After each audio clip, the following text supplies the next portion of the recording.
Alright, good morning everyone, it's me Gaming Rivalry back with stories from Soul the Gundog. Last time we managed to get a keycard from Cassandra's pocket, so we'll be able to get outside of the ship and do some maneuvering to get into the hangar. And I don't know, will we make it alive or we will sacrifice Hansen to do it for us? So yeah, let's do it now. You turn the card Just over. push Hansen out of the space! You turn the card over in your hand and a few times before pocketing it. But the chief said that the PST used its battery power to open. I can see what you and her see in each other. As if hooking a battery up to a door would get you around the ship's security systems, you're still going to need to have the right authority levels to get through. Honestly, At this point, your jaw is clenched so hard it feels like your teeth may crack at any second, but with the cold chill of the ladder rung reminding you just how dire the situation is getting, you turn back around. Thank you, Lieutenant. You just about managed. Still there, Chief? I'm heading to the airlock now. have you got the radio coming through the helmet speakers, Lieutenant? The chief's voice fills your helmet. The sound quality is somehow worse than the speaker on the main radio unit itself. Loud and clear, Chief. You respond, securing the radio onto the suit's breast panel. You've got the emergency suit on and sealed? Yeah, currently breathing in the suit's oxygen supply. What now? Do you see the access panel next to the internal airlock hatch? Yeah, I see it. The spacesuit's helmet is attached. The spacesuit's helmet is attached to the rest of the suit in a fixed position, so although you turn your head to check, all you can see is the helmet's interior. Turn your whole body in an exaggerated motion to look for the emergency access panel and spot it on the other side of the hatch. I see it, Chief. I'm heading over now. Alright, you'll need to remove the panel in the same way that you did the one on the bridge. Once you've got it off, you'll see a large handle. Cranking that lever operates the manual override that will open the hatch to the airlock. Understood. Although you had to learn to operate the airlock manual in basic training, you didn't feel that now was the time to dismiss the chief and act like know-it-all. She was likely getting her fill of that from Lieutenant Lord. Use? No, not use. Item. Security card. No, you cannot do that. I see. Kneel down by the panel and attempt to find the gap between its edge and the surrounding wall. This is made a lot harder by the thick material of your suit. After a few attempts to find it, the tips of your gloves catch in the recess. You work your digits in more until you find a catch that you can squeeze. The panel falls away from the wall and you take hold of it, placing it to the side. Underneath is a long handle marked emergency use only. Right, that's the access panel out of the way. I see the handle now. Good. Now you're going to want to turn it counterclockwise and keep going until the hatch is open. Counterclockwise. Understood.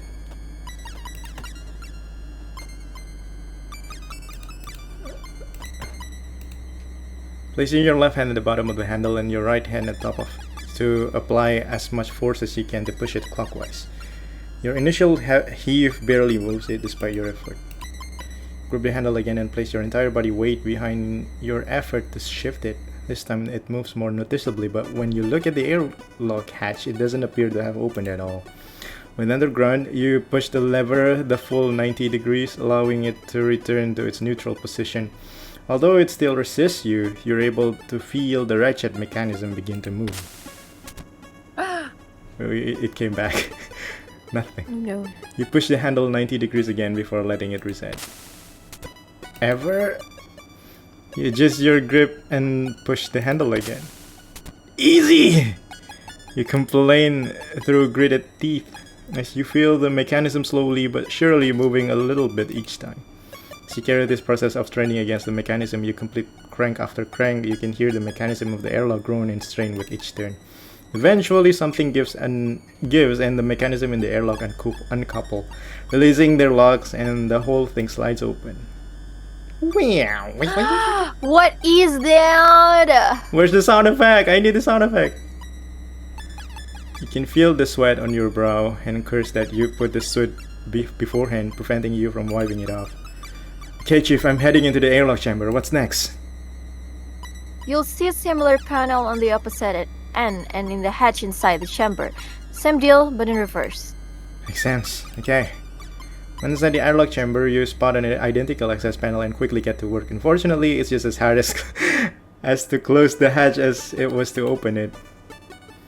Interior hatch is closed. Now what? Try to keep your breathing under control. Breathing! The inside of your helmet begins to heat up, reminding you of another reason you've never been fond of them.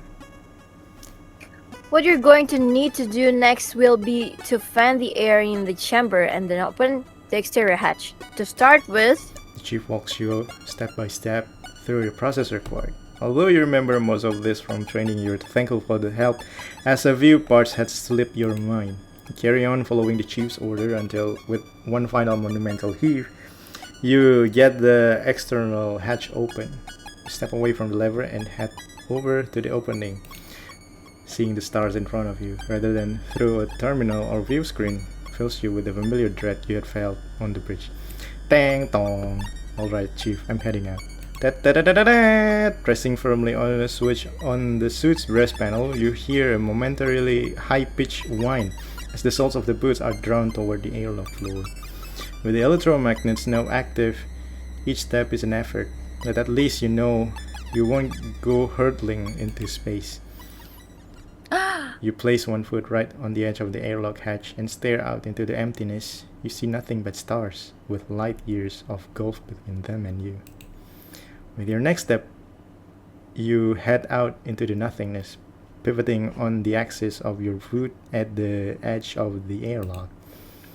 The step that you took into space brings your foot back down on the Gundog's exterior hull. Even though the ships had fallen silent since its power had been knocked offline, that hadn't been the true silence. It had been the echo of your footsteps, the almost inaudible sounds of things other crew members were doing in the far-off reaches of the ship. Out here, all you could hear was your own breathing and the whine of the magnets. Take a moment to orient yourself and turn 90 degrees to your right, angling yourself towards the front of the ship. With a little difficulty, you bring one foot up and away from the hull and place it back down in front of you. Slowly but steadily, you make your way towards the hangar airlock. still with us, Lieutenant Uchiha? Haven't gone hurtling off into space or anything? Oh no, I'm dead! You guys are dead too, bye-bye! You roll your eyes as you plod forwards. Still here, Lieutenant Lord. Good, good. What's your ETA on the hangar airlock? You quickly do some rough maths around what you know about the Gundog's dimensions. Airlock's around the midpoint of the ship, 250 meters long, about 5 minutes, Lieutenant. This isn't a Sunday afternoon stroll at the replica gardens, Uchiha. Pick up the pace. Sharingan! You allow yourself the opportunity to curse openly at Vanessa before hitting the push to talk button again. Yes, ma'am. Yeah, my swear word is Sharingan! You carry on the laborious march to this hangar's crew airlock, slowly heaving one foot at a time away from the ship's hull before placing it back down in front of you. There are a few awkward areas where the ship's hull rises or falls, and you have to navigate your way across them. The loss of constant bearing begins to disorientate you, but you march onward, ensuring that you're heading consistently in a straight line regardless of orientation. Eventually, you see a distinct markings that indicate an airlock hatch in the distance. Although it's marked in the same way as the one you had emerged from, this one is much smaller, scarcely bigger than the typical doorway inside of the Gundog. You enjoy a momentary celebration, then pick up the pace. Alright, Chief, I'm at the hangar crew airlock. Okay, if you look to the right of the door, you should see an access panel with a lever underneath, just like the others. Okay, let's see. Due to your orientation from standing on the ship's hull, the airlock entryway is laid out at your feet. You shift yourself to be able to look to the right and see the panel, which you head over to and squat down in front of, running your fingers around its edge to find the now familiar recess. With a practice movement, you undo the clip. Unlike the panels inside the ship that freely come away, this one swings on a hinge, revealing the lever underneath. Hopefully this should be easier than a smaller hatch. You muttered to yourself, reaching for the lever. Chief? What is it? It's the lever. You run your hand a few more times over the lever, which is visible but inlaid to the hole, perfectly level with its surroundings. Whereas you've been able to remove the panel cover by finding the recess, there was nothing like that here, making grasping the level impossible. The lever. I can't get any purchase on it. It's completely flush with the hole. There's no way to grip it. Chief? Lieutenant Lord, do you know what the current security code is? Of course I don't. They're like the emergency input codes. Only the captain or the second in command knows them. Why? Chief Engineer Cathice, I asked you a question. There's a moment of radio static, but you can hear the chief's sigh through the crackle and distortion. In order to gain entry to an airlock from outside, you need to input the ship's security code into the number pad. It's an analog-looking mechanism, but you still need that code. God damn it! God damn it! God damn it! God damn it! God damn you! Miserable excuse for a captain! God damn you, Queen! You absolute-headed bitch! Hey, it was yourself, Rod Sharingan! Oh, shut up, Uchiha! Don't you dare! I found Because it at of you, Konoha. stupid bimbo girlfriend deciding that now's a great time to take a nap and stuck a dead ship running out of air. Try to hire you knuckleheads around in stupid, pointless rants. Stow it! I'm not a big fan of this either, but right now we're the best hope this ship's got. So if you could put a lid on the gigantic bitch act for 5 minutes and help us figure out how to solve this so we can... How dare you! I said stow it! 5 minutes, Lieutenant Lord. Then once I'm on board, I can handle the rest of it myself. Then you can go back to pretending you're the most important crew member. This is insubordination. I'll have... Alright, you two. That's enough. Both you and Vanessa snap into silence with the chief's interjection. Before either of you can start up again, she carries on in a commanding tone. Lieutenant Lord, do you know how long the security code is? Do you know the punishment for addressing a senior officer like that? No, ma'am, I do not. But if it gets Lieutenant Uchiha on board any sooner, I'll say it worth it. Do you know how long it is? It's 4 digits. Thank you. Now, do you have any idea? Of course I don't have any idea. It's Quinn's responsibility to generate and set those kinds of codes. Oh, by the way, if you ever want access to my quarters, the passcode for the lock is our anniversary beep beep beep. It's pretty much the same passcode I use for everything. I think I might know it. What? I said I think I might know it. You rack your brain trying to remember the date where you and Cassie first visited the Europe amusement park. It was... Oh no, I forgot! Oh no! Oh no! This... No, that wasn't right, no! Okay, apparently it's 0211. Yeah! With a bit more thought, this time you enter the 4 digits that you're confident make up the date of your anniversary with Cassie. Once you hit the enter key, the lever rises out of its recess. You breathe a small sigh of relief. Thankfully, Cassie hadn't been the one overseeing the spacewalk, otherwise you'd be buying half the contents of the vending machines in the mess hall to make up for it.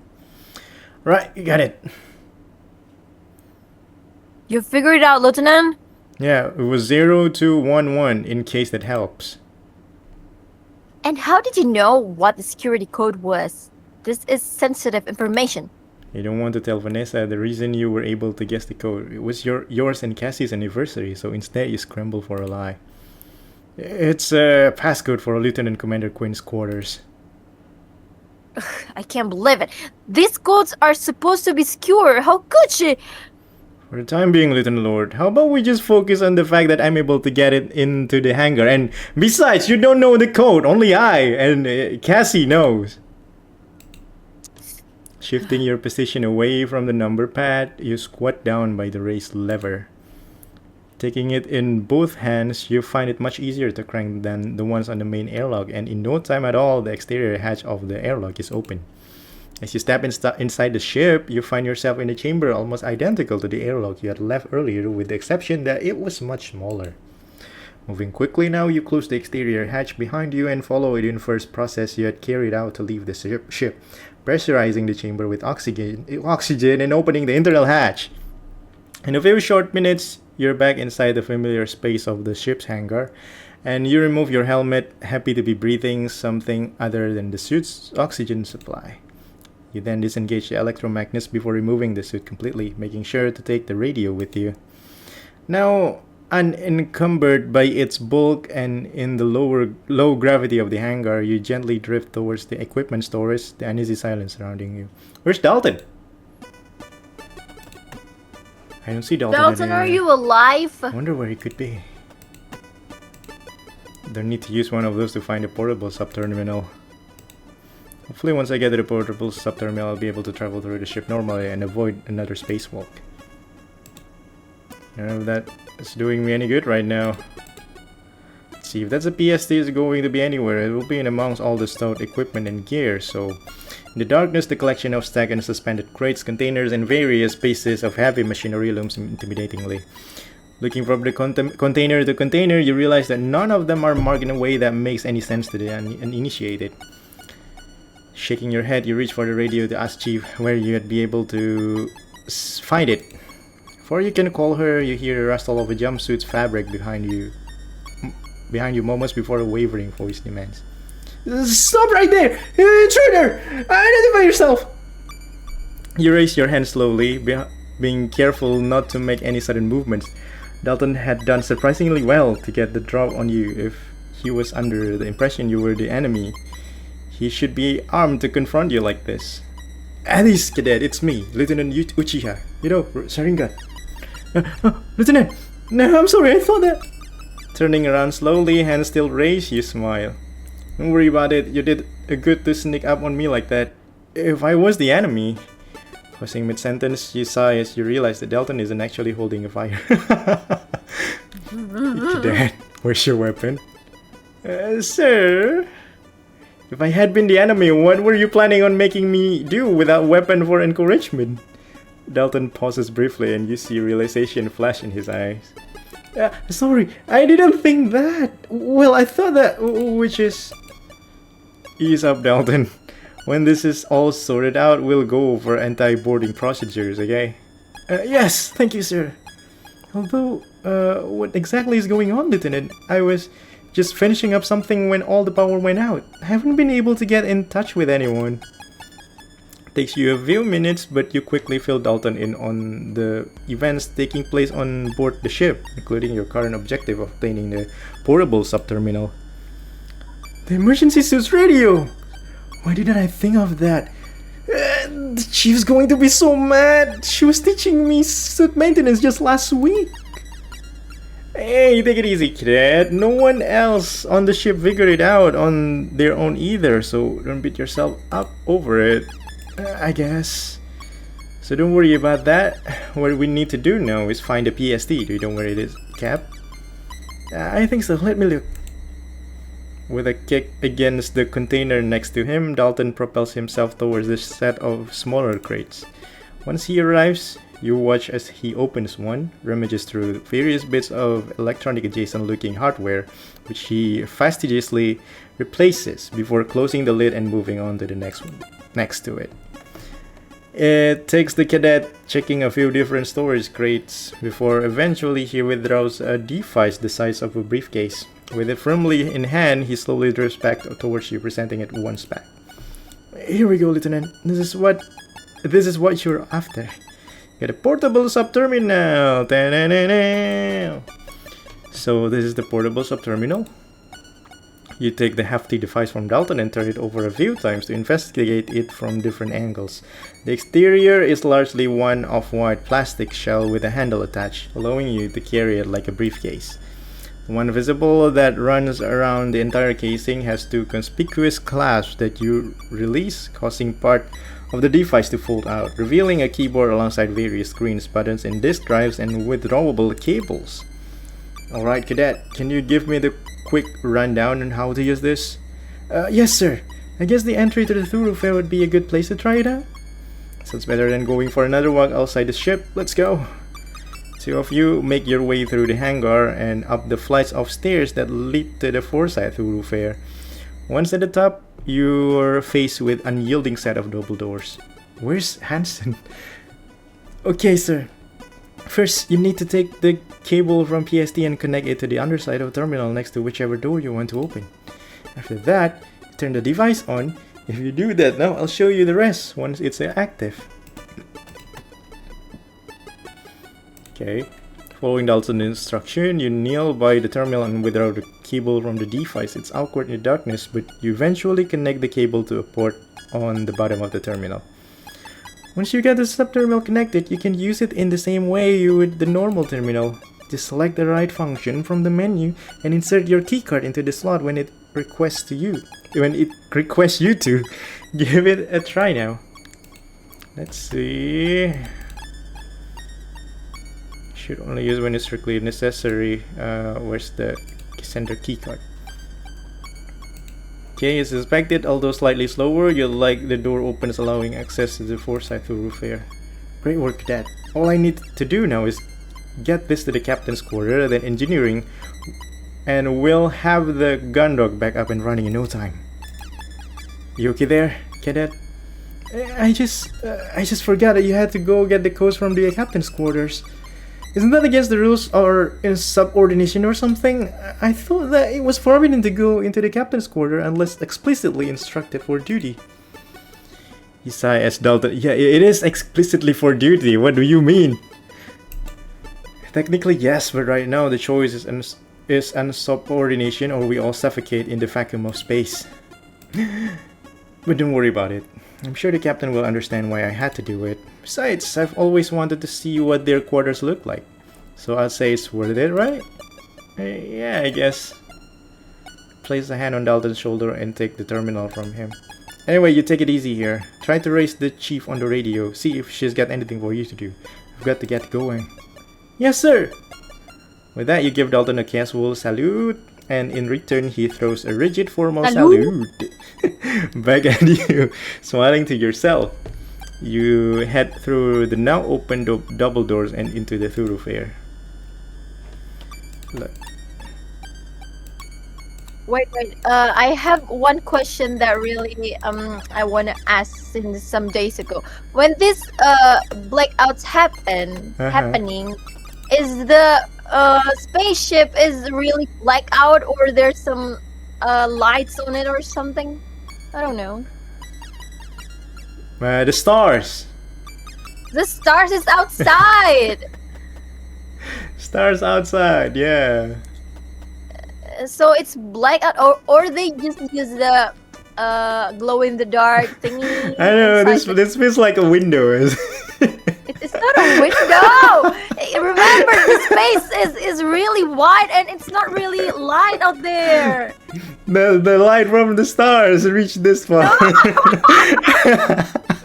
I just assume they using a glow in the dark paint or something, so it kind of light. Captain Mary's quarter. Which one is Captain's quarter? This one is this Commander. Wait, this one? Wait, where? Eh? Where? Standing outside the captain's quarters, you look at the heavy device in your hand. It's taken longer than you'd like to get there, but at least now you can get those codes from the captain. Okay, first I get the PST. You kneel down the terminal to the side of the door, laying the PST on the ground and unclipping the catches that hold the front of the unit closed. After it starts up, you swiftly draw out the cable and connect it to the terminal's underside. Squinting at the screen's phosphorescent glow in the low light, You, See? the screen, not Oh, screen. the pane. You No. scroll your way through the series of menus to select the unlock function. Once you hit the enter command, a prompt shows up on the screen. Alright, now this one. As the device reaches your keycard, you hear the software on the door unlocking and hiss as it slowly opens. Okay, I can leave this here for the time being. Stand up and step in front of the door, which continues its painfully slow opening. Come on, come on, come on! Captain, are you... That's... Ugh. You step across the threshold into the dark of the captain's quarters. You are instantly overwhelmed by powerful... Fetor? How was that? You gag and stumble your way back to the door, taking a deep breath of the corridor's sterile air. Try to compose yourself, but the odor drifts out around you, and a particularly acrid waft stings the back of your throat as you take another breath, causing you to gag again. What is wrong? The atmosphere on ships and even the colonies are carefully regulated, and the air supply constantly scrubbed and recycled. Because of this, strong smells are something that are almost never encountered and quickly resolved. You're vomiting? You realize that with the ship's life support out of action, this hasn't been happening, and whatever is causing the stench in the captain's quarter has been left to putrefy the air into this awful miasma. Through a few more retches, you steel yourself to re-enter the room. For heading in, you bring your arm up in front of your mouth and nose to do your best to bear the stink. Although you're doing your best to breathe as lightly as possible, the odor still assaults you, almost too much to bear. Captain? Are you there, Captain? With no answer, you carry on deeper into the quarters. As you grow accustomed to the smell, you begin to pick up the unique odors that it's composed of. The first scent that you identify brings back memories of your early flight training, the acidic tang of vomit. Second takes you a little while longer, sour and chemical. You wonder for a moment if it's one of the substances they use to strip paintwork from ship or armored frames, but then you spy an empty bottle on the desk and realize what it was, a stale whiskey. Sick, huh? With the cause of the captain's absence now obvious, you look around the room. To the left is another closed door, to the right you see an open doorway and what looks like the end of the bed. Captain! You call out again as you head towards it. Although your reason for being here is entirely justifiable, you still feel a bit hesitant about barging in. Captain? Alright, Captain, I'm coming in. We need those. Having stepped through the doorway, you find yourself in a room that's much closer to a normal bedroom than the crew quarters. Rather than access panels flush with the walls for storage, the room has actual furniture. A chest of drawers sits below a large mirror, and a bedside table is right next to the unmade queen-size bed. For a moment you think that, like Cassie is wont to do, the captain has just thrown her worn uniform onto the bed and left it all in a heap. Before you turn back, a sluggish movement as the mass of crumpled clothing turns over reveals it to be Captain Bartholomew herself. Yeah, Captain! You throw a salute and hold it for a moment before you realize that the captain is completely oblivious to your presence. Captain? Tentatively making your way towards the captain's bedside, you register that the smell of stale whiskey is strongest in her immediate vicinity. As you look around, you notice another bottle lies mostly empty, with a small pool of amber liquid left in one of its corners. Captain... You run your hands back through your hair and sigh loudly. Regardless of all this, you remind yourself you're here to get the emergency input codes. Captain! Hey, Captain! Captain Bartholomew! You place your palm on the captain's upper arm and rock her gently. No, not November. Captain, come on, you need to wake up. We need your emergency input code. Captain, wake up! Captain! Captain! You step back and pinch the bridge of your nose with your thumb and forefinger. Despite everything, it doesn't seem like the captain will be waking up from this stupor anytime soon. Come on, after everything. If I can get the codes from the captain directly, maybe she keeps a copy of them around here or something. Worth a shot. Pretty nice desk. As I thought, it's got a few drawers. Okay. I've seen Cassie hand the captain printed reports and status update. Maybe she still got a copy of the codes in there. Try to open the top drawer, but a small amount of initial gift stops almost immediately as you hear a clunk. Try a few more times and then spot a keyhole to the left of the drawer. Checking the second and third drawers gives you the same result. Locked, of course. I'll have to find a key. Where's the key? Here. A bathroom? Ah! It's a bathroom, alright. But now I know where the smell of vomit is coming from. What was I expecting to find there anyway? You weren't comfortable enough making your way in here in the first place, but now that you're about to rummage your way through the captain's personal effects, you feel even worse.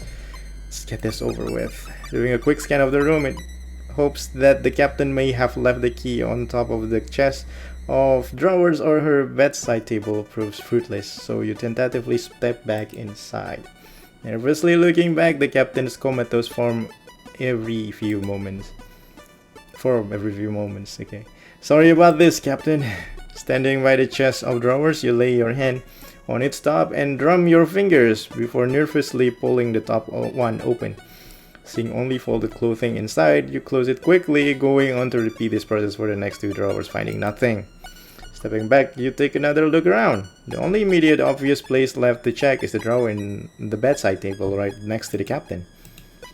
Moving over to it, you squat down beside the unit, acutely aware of the captain sleeping right next to you. In the low light, it's next to impossible for you to make out the contents of the drawer, so you had to settle for reaching inside and feeling your way through. Running your fingers over the various contents, you try to figure out what's in there. A thin plastic surface with regular bumps which feels like it has a foil underside. A small glass bottle with a series of raised dots just under the label, various individual papers. Aha! You grab a hold of what feels like a keycard, clip onto a lanyard, and pull it out of the drawer. The metallic jangling sound that comes with it is quickly revealed to be a keyring featuring various different keys. One of these has to be the key for those.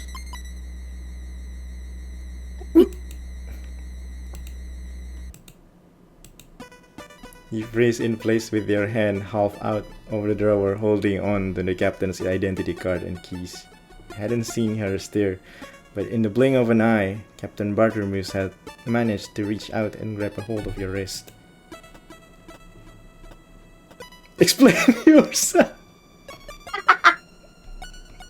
Explain yourself! The captain's grip on your wrist isn't particularly strong, but the shock has rendered you perfectly still. You slowly turn your head to face her and see her lazily gazing at you through the darkness. Lieutenant? You hold on to your breath for a moment, then exhale slowly, calming yourself. What are you? Composing yourself, you speak calmly and quietly. I'm sorry, Captain, it's an emergency and I've come to get your input codes. Emergency? All the ship system have gone offline. Commander Quinn has collapsed. I've been working with Chief Cathays and Lieutenant Lord to get your codes so that we can get the ship back online. Captain blinks groggily after a few times and releases your wrist, drawing her hand back to rub her eyes. As she does, you slowly take the keys from the bedside drawer and stand.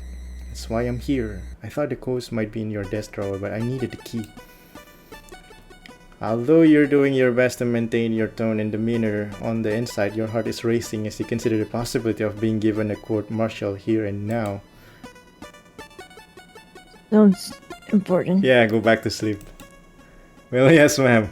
I say we all consider it pretty crucial right now. Captain continued to gaze at you as you stand to attention in the darkness. After a moment in which you think she may have fallen back to sleep, she rolls onto her back and brings her hand to her forehead. The printout with the lattice access codes. It's in the second drawer. You breathe a sigh of relief as the captain rolls to face away from you. Just don't read the report. Ma'am? You wait for a few moments, but eventually a gentle snore emerges from the crumpled heap that is Captain Bartermews, and you relax. Second drawer. Thanks, Captain. Okay, second drawer. Oh, which one? This one. Eventually, you find one that slides easily. The captain said the code's in the second drawer, so you open the drawer first. It contains crew manifest, security office. Aha! See the telltale tractor feet edges of the printer paper that you've seen Cassie produce updates and reports for the captain on sticking out from underneath a manila folder. As you lift the paper out of the drawer, the folder on top begins to spill its contents. You quickly grab it to stop everything from falling out, and as you do, you can't keep but read its title. JCF Naval Investigatory Commission Finding Incident 00784 21 was it September 0209. Subject Rear Admiral Muhammad Bartermews. With what you believe to be the printout that would contain the codes in one hand and this report in another, you look back towards the captain's bedroom and remember her instructions. Just don't read the report. Hesitate for a moment, reading the title. Rear Admiral? Read. Read. Read. Read it. Yeah. You stare at the cover of the report for a few moments before looking back at the printout, then the captain's bedroom. Placing the printout back in the drawer, you open the folder and begin to leaf your way through its contents. You skim the first few pages, which outline the investigation intention to assess the action taken by Rear Admiral Muhammad Bartermews in the battle in the lunar orbit. Following on, we don't know what M stands for. The series of diagrams and charts that you recognize to be the ship movement sorted by time, followed by a notated caption. Okay, as you walk your way through, a squadron of JCF ships pulls away from the main fleet and is eventually intercepted and then decimated by the enemy. Final photographs show the few remaining ships returning to the fleet in a state of disarray, with all of them suffering extensive damage. As you move past the picture and diagrams, you flick through pages that outline breakdown of the losses, ships, armored frames, pages and pages of crew member names. Eventually, you get to the last few pages of the reports where you skim through the conclusion. This inquiry finds that by leaving the defensive position for an unsanctioned offensive, thereby opening a point of access through the E field, Rear Admiral Mary's Bartermews significant loss to Muhammad. armored frame groups. Wait, E field? What is E field? This is like 6. They've cut off the flight path. There's more. There's a whole squadron of carriers coming from E field. Collect 1. They're going to cut you off from the fleet day. Collect 6! Oh yeah, it's Collect 6! Respond! Collect 6! What's going on? How many carriers are coming from the airfield? Oh no. You stop and lay the report on the captain's desk, staring at it, reading the conclusion again and again. Adversely impacted flights include Thebe flight, Carmi flight, Carpo flight, Kalike flight. Close the report and place it back to the drawer. Almost mechanically, you reach for the printout you've been handling a few moments before and methodically scan through it until you see what you're after. Classified course system access codes. Generation date 2004-02-14. For captain and second only. Slowly rip the relevant page from the rest of the document at its perforated edges, then fold it up and slide it into your pocket. After this, you methodically place the rest of the paper back into the drawer, which you slide closed. With the codes in your possession, you calmly make your way back towards the corridor outside the captain's quarter where you have left the PST. As you approach the doorway, you absentmindedly take hold of the radio and push down the transmission button. So, the one behind that incident 3 years ago might be Yes. Muhammad Bartermews. Anyway, that's quite a lengthy episode. We got the security code, and in the next video, we'll finally be able to turn the electricity on again, hopefully. So yeah, See you guys later. Don't forget to give a like, subscribe. And subscribe. Yeah, and keep watching the next episode of this. Yes. Yeah. Bye bye.